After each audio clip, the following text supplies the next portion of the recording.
Assalamu alaikum students, welcome to the channel Online Learning. Today we learn about the inspiring science for grade 7. आज का हमारा topic है vegetative reproduction. आज हम देखेंगे कि प्लांट्स के अंदर वेजिटेटिव रिप्रोडक्शन किस तरह से होती है।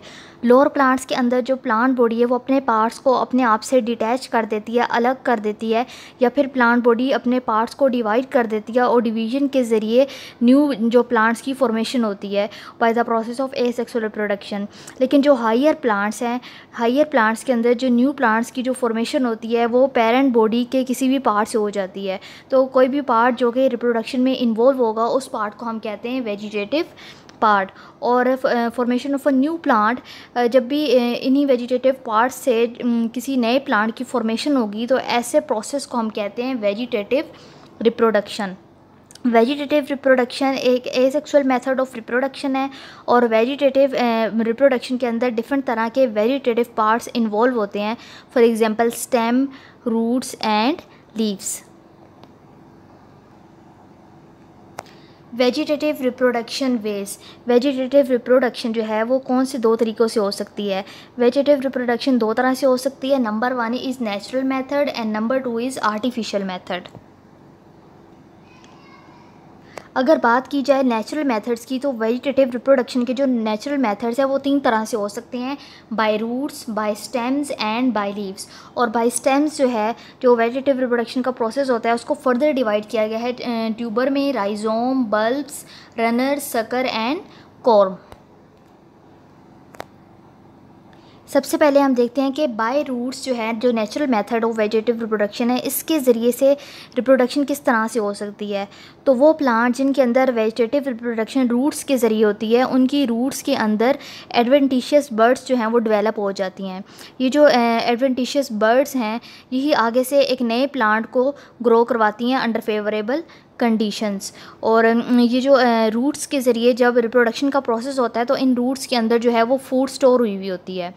तो बाय रूट्स के ज़रिए जो वेजिटेटिव रिप्रोडक्शन होती है वो होती है दहलिया में, गावा में और स्वीट पोटैटो में। बाय स्टेम्स, बाय स्टेम जो है वेजिटेटिव रिप्रोडक्शन का जो प्रोसेस है एक बहुत ही कॉमन किस्म का जो है वो वेजिटेटिव रिप्रोडक्शन का प्रोसेस है।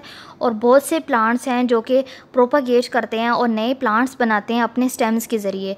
तो वेजिटेटिव रिप्रोडक्शन की अगर हम स्टेम के ज़रिए बात करें तो इसको फर्दर डिवाइड किया गया है tuber, rhizome, bulbs, runner, sucker and corm. Tuber, tuber क्या होता है? कोई भी स्वोलन स्टेम, ऐसा स्टेम जो कि जिसमें स्वेलिंग हुई हुई हो और उसने अपने अंदर फूड को स्टोर किया गया हो, उसको हम कहते हैं ट्यूबर। ट्यूबर्स के अंदर कुछ डिप्रेशंस होती हैं जिसको हम कहते हैं आइस। और इन डिप्रेशंस के अंदर एक और एक से ज़्यादा बर्ड्स बनती हैं और बर्ड्स के ज़रिए न्यू प्लांट की फॉर्मेशन होती है। तो पोटैटो के अंदर जो रिप्रोडक्शन का प्रोसेस होता है वो ट्यूबर्स के ज़रिए होता है। अगर हम पोटैटो को यानी कि आलू को मिट्टी के अंदर दबा दें तो उसकी जो आइज़ होती हैं, पोटैटो के अंदर जो आइज़ होती हैं, डिप्रेशंस होती हैं, तो वहाँ से जो है वो रूट्स डेवलप होंगी। और वहाँ से जो है वो रूट्स डेवलप होती हैं और वो रूट्स जो है वो न्यू प्लांट्स की फॉर्मेशन में हेल्प करती हैं। राइजोम, अंडरग्राउंड फ्लैशी स्टेम्स जो कि अपने अंदर फूड को स्टोर कर लेती हैं उसको हम कहते हैं राइजोम। राइजोम के अंदर नोड्स होते हैं, इसके अलावा इंटर नोड्स होते हैं और बर्ड्स होते हैं। बर्ड्स के ज़रिए जो है वो राइजोम एक न्यू प्लांट की फॉर्मेशन करते हैं under favourable conditions. Ginger, turmeric और बनाना के अंदर जो रिप्रोडक्शन का प्रोसेस होता है वो राइजोम के ज़रिए होता है। बल्ब्स, बल्ब जो हैं वो अंडरग्राउंड स्टेम है और ये जो अंडरग्राउंड स्टेम्स होते हैं इसको जो फ्लैशी बल्ब के स्केल्स होते हैं, थिक तरह की जो इनकेसिंग होती है उसने इनको कवर किया होता है। और बल्ब के जो अराउंड जो स्केल्स होते हैं वो एक तरह के जो है वो मॉडिफाइड लीव्स होते हैं और ये अपने अंदर फूड को स्टोर करते हैं। जब भी कोई नया प्लांट बनता है बल्ब से तो वो जो अपनी फूड है वो इस फ्लैशी स्केल से हासिल करता है। और जो बल्ब की जो फॉर्मेशन होती है वो ऑनियन प्लांट्स के अंदर होती है। रनर, कुछ प्लांट्स ऐसे होते हैं जिनके अंदर हॉरिजेंटल स्टेम्स होती हैं, यानी कि उनकी जो स्टेम्स होती है वो बिल्कुल ज़मीन के पैरेलल होती है, ज़मीन के साथ साथ ग्रो कर रही होती है। तो ऐसे प्लांट्स को हम कहते हैं रनर्स। और ये जो स्टेम्स होती हैं इनके अंदर होते हैं नोड्स, और इन नोड्स से जो है न्यू प्लांट्स की ग्रोथ होती है। ऑक्जेलिस और ग्रास के अंदर जो मेथड होता है रिप्रोडक्शन का वो रनर्स के ज़रिए होता है। सकर्स, कुछ प्लांट्स हैं फॉर एग्जांपल मिंट या क्राइसेंथेमम, उनके जो स्टेम्स होते हैं वो अंडरग्राउंड स्टेम्स होते हैं और वो डिवाइड होते हैं दो पार्ट्स में, नोड्स और इंटर नोड्स में। तो जो न्यू शूट्स की जो डेवलप होती है वो होती है नोड्स के ज़रिए, और जो इंटरनोडल रीजन होता है यानी दो नोड्स के दरमियान का जो रीजन होता है वो डिके कर जाता है, वो ख़त्म हो जाता है, और इस तरह से जो शूट्स हैं वो सेपरेट हो जाती हैं और वो एक नया प्लांट बना देती हैं। तो ऐसे प्लांट्स को हम कहते हैं सकर्स।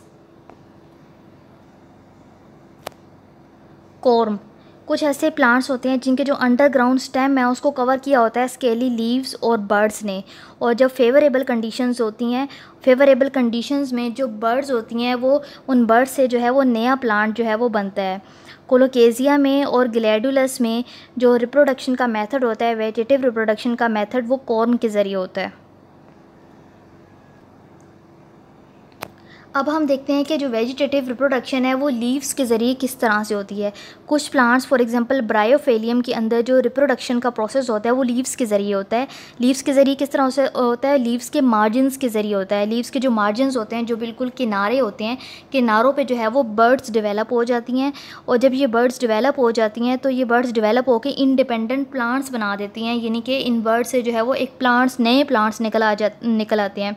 और जैसे ही ये लीफ जो फॉल करते हैं ट्रीज से, तो ये जो प्लांट्स हैं वो डेवलप हो जाते हैं।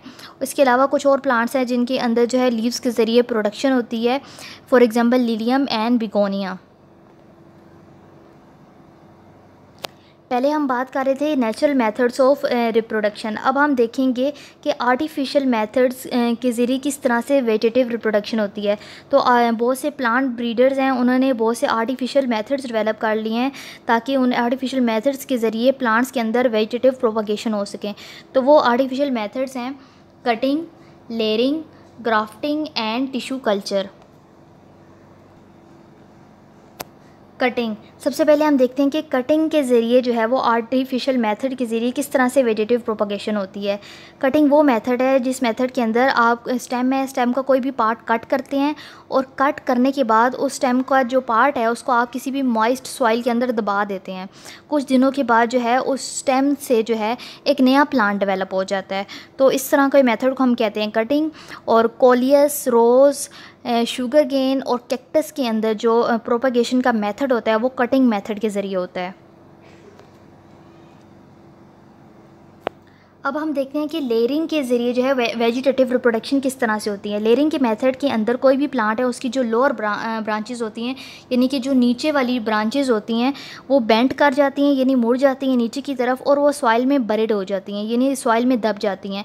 लेकिन जो है उनकी जो ब्रांचेस की जो टिप्स होती हैं वो सॉइल से ऊपर ही रहती हैं, वो ज़मीन से सॉइल के नीचे नहीं होती। और कुछ दिनों के बाद जो है रूट्स जो हैं, ये जो स्टेम्स जो ज़मीन के नीचे बरिड हो जाती हैं, इससे रूट्स ग्रो करती हैं, और ये जो पार्ट है फिर वो पेरेंट प्लांट से कट हो जाता है। कट होने के बाद जो है वो एक न्यू इंडिपेंडेंट प्लांट में ग्रो कर जाता है। तो लेयरिंग का जो मेथड है वो जैस्मीन और स्ट्रॉबेरी के अंदर होता है। अब हम देखते हैं कि ग्राफ्टिंग के ज़रिए वेजिटेटिव रिप्रोडक्शन किस तरह से होती है। ग्राफ्टिंग के अंदर आप जो है किसी भी प्लांट के जो स्टेम है उसको कट करते हैं और किसी दूसरे प्लांट के स्टेम के ऊपर उसको जोड़ देते हैं। इस प्लांट के लिए आपने क्या करना है, इस मेथड के लिए आपने दो तरह के आपको प्लांट्स की ज़रूरत होती है। एक प्लांट का आप रूट पोर्शन लेते हैं, तो वो प्लांट जिसका आप रूट पोर्शन लेंगे यानी कि नीचे वाला हिस्सा लेंगे, उस प्लांट को हम कहते हैं स्टॉक। और दूसरे प्लांट का आप स्टेम पोर्शन लेंगे यानी कि ऊपर वाला हिस्सा लेंगे, स्टेम लेंगे, तो उस प्लांट को हम कहते हैं सीओन। तो उसके बाद आपने क्या करना है, ये जो ग्राफ्टिंग एंड्स होते हैं यानी वो एंड जहाँ पे आपने इनको जोड़ना है, आपने उसको बिल्कुल ओब्लिकली कट करना है, यानी इस तरह से तिरछे उसको कट करना है। कट करने के बाद आपने इसको आपस में बिल्कुल टाइटली जोड़ देना है। तो सीओन इसमें जो आप लेंगे, सीओन वो प्लांट लेंगे जिसको आप प्रोपागेट करना चाहते हैं।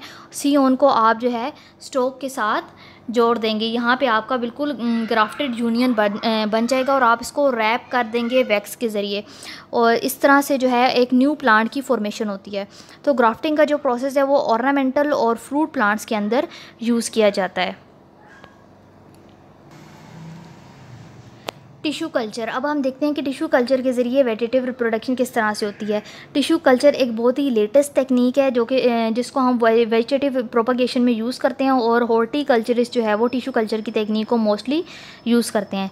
इस मेथड में आप क्या करते हैं, कोई भी प्लांट है उसके किसी भी पार्ट का आपने एक टिश्यू ले लेना है। टिश्यू लेके आपने उसको सूटेबल लेबॉरेटरी कंडीशंस के अंदर, सूटेबल मीडियम के अंदर रखना है उस प्लांट के टिश्यूज़ को।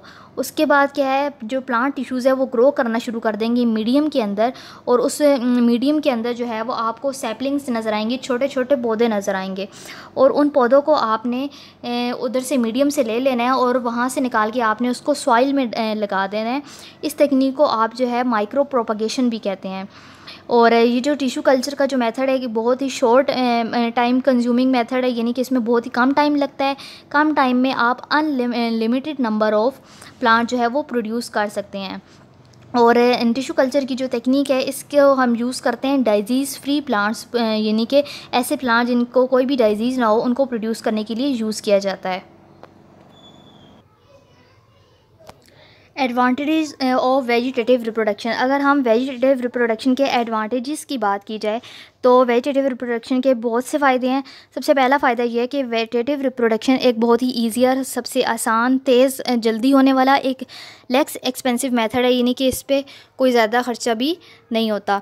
और इस वेजिटेटिव रिप्रोडक्शन के ज़रिए जो प्लांट्स है बहुत ही कम टाइम में ग्रो कर सकते हैं। दूसरा फ़ायदा ये कि वेजिटेटिव रिप्रोडक्शन के ज़रिए सीडलेस प्लांट जो है वो प्रोड्यूस किए जाते हैं, यानी कि ऐसे प्लांट जिनके अंदर सीड्स नहीं होते। और थर्ड फ़ायदा ये है कि वेजिटेटिव रिप्रोडक्शन के ज़रिए जो प्लांट्स प्रोड्यूस किए जाते हैं वो बिल्कुल अपने पेरेंट प्लांट्स के साथ मिलते जुलते होते हैं, बिल्कुल उनकी आइडेंटिकल कॉपीज़ होती हैं और उनके अंदर कोई वेरिएशंस नहीं होती। और जो सबसे लास्ट जो इसका एडवांटेज है वो ये है कि बहुत से plants, for example banana, sugar cane, sweet potato, rose और जैस्मीन जो है उनके अंदर जो वाइएबल सीड्स है वो प्रोड्यूस नहीं होते। इसलिए इन प्लांट्स को जो है की जो ग्रोथ होती है वो वेजिटेटिव रिप्रोडक्शन के ज़रिए होती है।